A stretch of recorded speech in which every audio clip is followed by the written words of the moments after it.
16वां chapter, दूसरे को महसूस होने दें कि ख्याल उसी का है। Let the other person feel that the idea is his और हर्स। बुनियादी फलसफा, ख्याल दूसरे का, कामयाबी आपकी। The idea is theirs, the success is yours. ये चैप्टर हमें कायल परसुएड करने का एक बहुत ही सटल और मुअस्सर तरीका सिखाता है। उसूल ये है, दूसरे शख्स को ये महसूस होने दें कि ख्याल आइडिया इसी का है। लोगों को अपने दरियाफ्त किए हुए ख्यालात पर ज़्यादा भरोसा होता है बजाय उन ख्यालात के जो उन्हें प्लेट में सजाकर पेश किए जाएं। अगर आप चाहते हैं कि कोई आपकी बात माने तो अपना ख्याल उस पर थूपने, इम्पोज के बजाय उसे इस तरह पेश करें कि उसे लगे कि ये ख्याल उसके अपने जहन में आया है। लोगों की नफ्सियात, द साइकोलॉजी ऑफ पीपल।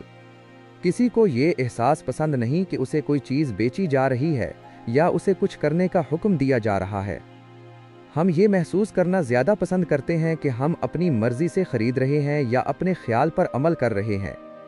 एक समझदार शख्स सिर्फ मशवरे देता है या एक बीज बो देता है और फिर दूसरे शख्स को खुद इस नतीजे पर पहुंचने देता है। जब दूसरा शख्स इस ख्याल को अपना समझता है तो वो उसे ज़्यादा जोश और जज्बे से कबूल करता है। अमली मिसालें, प्रैक्टिकल एग्जाम्पल्स। 1. सदर विल्सन और कर्नल हाउस की मिसाल। कर्नल एडवर्ड हाउस का अमेरिका के सदर वुडरो विल्सन पर बहुत गहरा असर था। इसका राज ये था कि वो कभी भी सदर को बराह रास्त डायरेक्टली मशवरा नहीं देते थे। वो किसी ख्याल को बातचीत के दौरान कैजुअली पेश करते और फिर उसे भूल जाते। कुछ दिनों बाद सदर विल्सन खुद इसी ख्याल को अपना ख्याल समझकर पेश करते। कर्नल हाउस कभी भी इस ख्याल का क्रेडिट खुद नहीं लेते थे, जिसकी वजह से उनका असर बहुत गहरा और देरपा था। 2.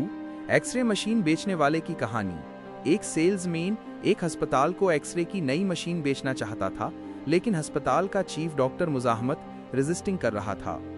सेल्समैन ने डॉक्टर को अपनी मशीन की खूबियां बताने के बजाय उसे एक खत लिखा और कहा, हमारी नई मशीन आई है, आप एक माहिर एक्सपर्ट हैं, क्या आप वक्त निकालकर उसे देख सकते हैं और हमें बता सकते हैं कि ये हमारे लिए कितनी मुफीद हो सकती है। उसने डॉक्टर को फैसला करने और दरियाफ्त करने का मौका दिया।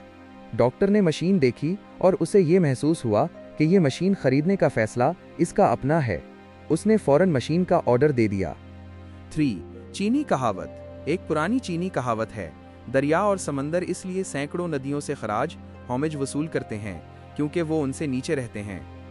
इसका मतलब है कि अगर आप लोगों से ऊपर रहना चाहते हैं तो खुद को उनसे नीचे रखें, अगर आप उनसे आगे रहना चाहते हैं तो खुद को उनके पीछे रखें, यानी उन्हें आगे बढ़ने और क्रेडिट लेने का मौका दें। मुकम्मल खुलासा, कंप्लीट समरी। लोगों पर अपने ख्यालात ज़बरदस्ती मुसल्लत करने की कोशिश ना करें। ये हिकमत वाला तरीका है कि आप सिर्फ चंद मशवरे दें और दूसरे शख्स को खुद सोचने और नतीजा अखज़ करने का मौका दें। जब आप ऐसा करते हैं तो वो शख्स न सिर्फ आपके ख्याल को कबूल करेगा बल्कि वो उसे अपना ख्याल समझकर उस पर ज़्यादा जोश से अमल भी करेगा, क्योंकि अब उस ख्याल की मलकियत, ओनरशिप इसकी अपनी है। ये लोगों को अपना हम ख्याल बनाने का सबसे मुअस्सर तरीकों में से एक है।